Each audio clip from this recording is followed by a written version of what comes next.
Someone once said the only thing really new in the world is the history we don't know. Today, the Irish people are discovering that sometimes painful truth. 5 years ago, an order of nuns in Dublin sold off part of their convent to developers. On it were the remains of 133 women buried in unmarked graves, and buried with them was a scandal. As it turns out, the women had been virtual prisoners confined behind convent walls for perceived sins of the flesh, condemned to a life of servitude in something called the Magdalene Laundries. It may sound medieval, but the last Magdalene Laundry closed just 2 years ago, and the revelations have shocked the Irish people, embarrassed the Catholic Church, and tarnished the country's image. From the front, the former Good Shepherd Convent in Cork looks like it could be an exclusive private school. But go around back, and you can still see the skeleton of the wash house, one of dozens of Magdalene institutions scattered across the countryside. That's the laundry, Josephine. Is there any way to get down there? Oh, I can get down here. Want to go down? Yes. Be careful, you want to hold your hand? It was here that Mary Norris and Josephine McCarthy each spent 3 years of hard labor, enforced silence, and prayer after it was decided that they were in moral danger and unfit to live in Irish society. Both had come from troubled homes, spent time in Catholic orphanages, and were sent out as servant girls where they ran into trouble with their employers for staying out late. They were turned over to the nuns because it was suspected they either were or were about to become sexually active. Josephine says she was accused of having sex in the back seat of a car. And then the next thing I knew, I was with this woman on a train to Cork, and I was just brought up here. I was just told my name was Phyllis, and I'd work in the laundry. They were given new names by the nuns to help them break from their pasts. No one knows how many women were sent off to the laundries. The religious orders refused to make those records available, but estimates range into the tens of thousands. What was the authority under which you were being held? The church. What other authority was there? I would have rather been down in the women's jail. At least I would have got a sentence, and I would know when I was leaving. It's made me feel a horrible, dirty person all my life. Both were teenagers when they came here, Mary in the 1950s and Josephine a decade later. Their only crime was appearing to violate the moral code dictated by the church. At that time, it was the church and not the state that was the most powerful force in Ireland. There was no due process and no appeal. We got up about 5 o'clock in the morning, went to mass, had breakfast, started work. Went to bed about 7 o'clock at night. That was it. That was our life. And we daren't ask questions. Hard work? Very hard. You'd have to hand wash, scrub, you'd have no knuckles left, ironing, you'd be burned. It was just hard work. Very hard work. Yes. The laundry. Josephine, you want to come down? No. You sure? I can see it in my mind. The choice of work was no accident. They were called Magdalenes or penitents, and they were supposed to wash away their sins along with the stains on the laundry of the orphanages and churches, prisons, even the local butcher shop. The income from their labor put a roof over their heads, food on their plates, and financed any other ventures the nuns might be involved in. And all the time you were washing, you were praying. You couldn't talk. There was a nun sitting, she used to sit over there. You were praying to yourself, or you were praying out loud? You were praying out loud, every one of you. For your sins, of course. Is that what you were praying for? Yes. But I never prayed. I said the words. But that's all. Why didn't you pray? Maybe I felt God let me down. The laundries got their name from Mary Magdalene, the fallen woman who became one of Jesus' closest followers. They began 150 years ago as homes to rehabilitate prostitutes, but by the early 20th century, the role had been expanded to care for unwed mothers and other young women the church considered to be wayward. The stigma attached to illegitimacy and promiscuity was so severe that the woman was often thrown out of her home, driven from her community, disowned by her family, and for many the laundries were the only things that stood between them and the street.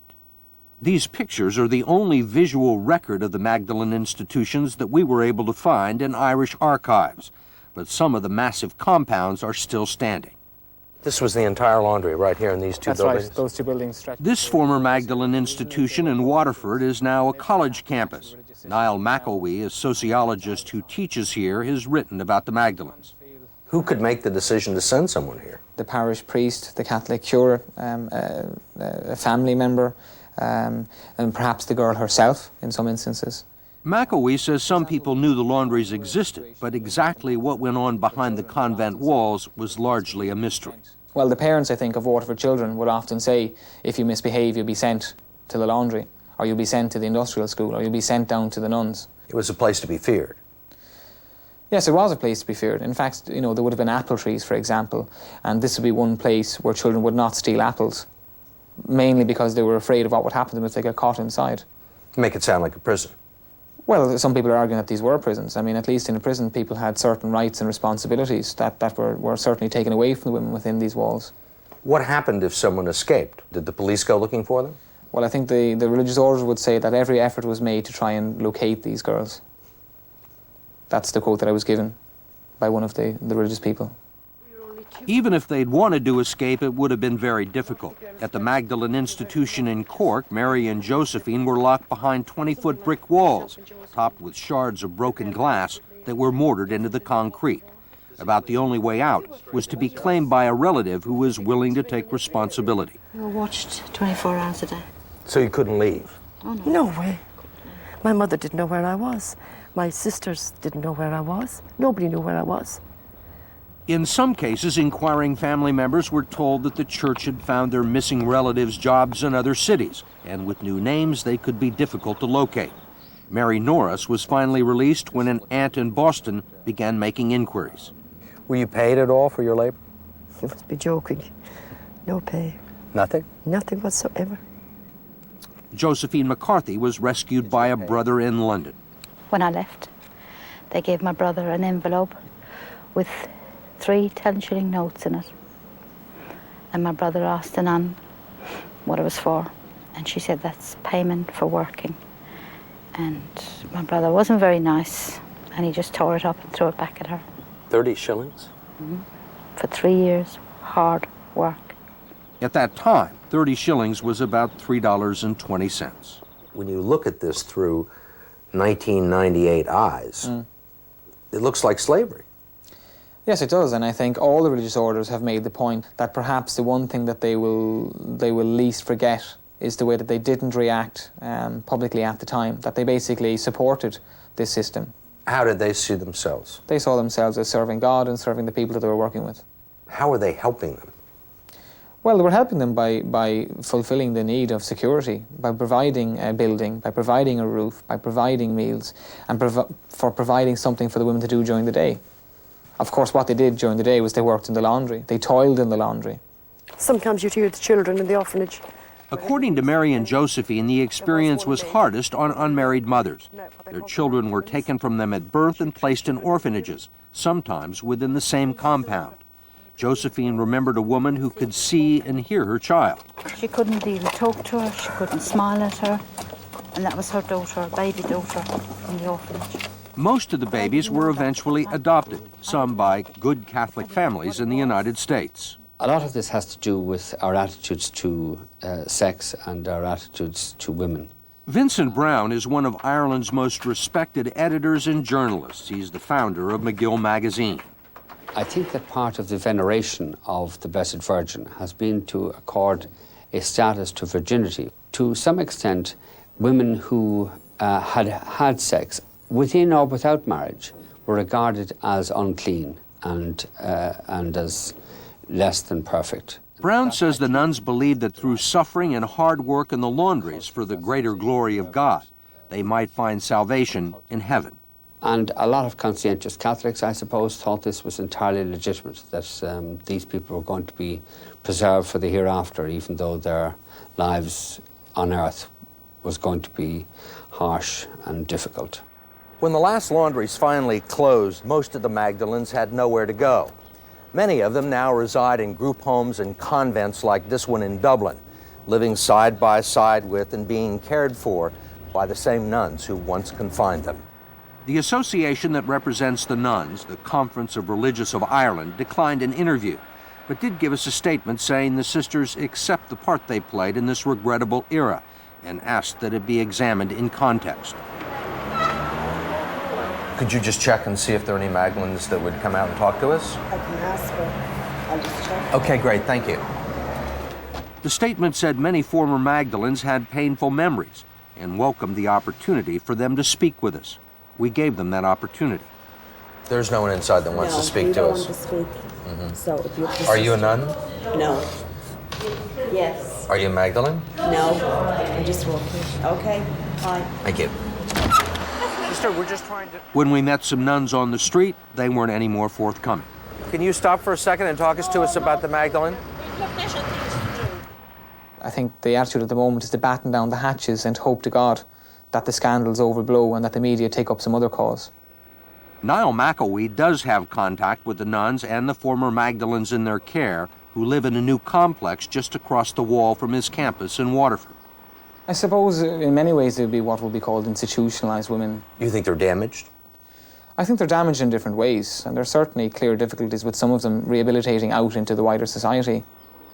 The story of the Magdalene Laundries is but the latest blow to the prestige and power of the Catholic Church in Ireland, which no longer dominates the political agenda.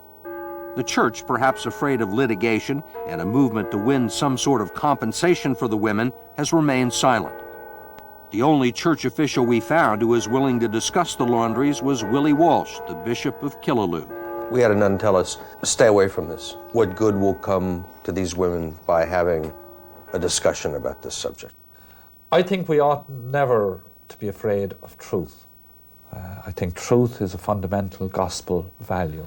How do you reconcile the values in the gospel with the treatment these women I suppose in receive? some ways you can't reconcile the values in the gospel with the treatment that some of these people received. The graves are up here now on the right. For now, the women must be content with small victories. Mary Norris petitioned the Sisters of the Good Shepherd in Cork to at least list the names of the Magdalenes who had been buried in unmarked graves behind the laundry. The nuns complied. You know, it's amazing. You look up at The names. you look at the names, and it's every Irish American name you'd find in a phone book. yeah. In any And city there must in be the many United Irish States. American babies that were adopted, but their mothers are there. See, I don't That's know. for sure.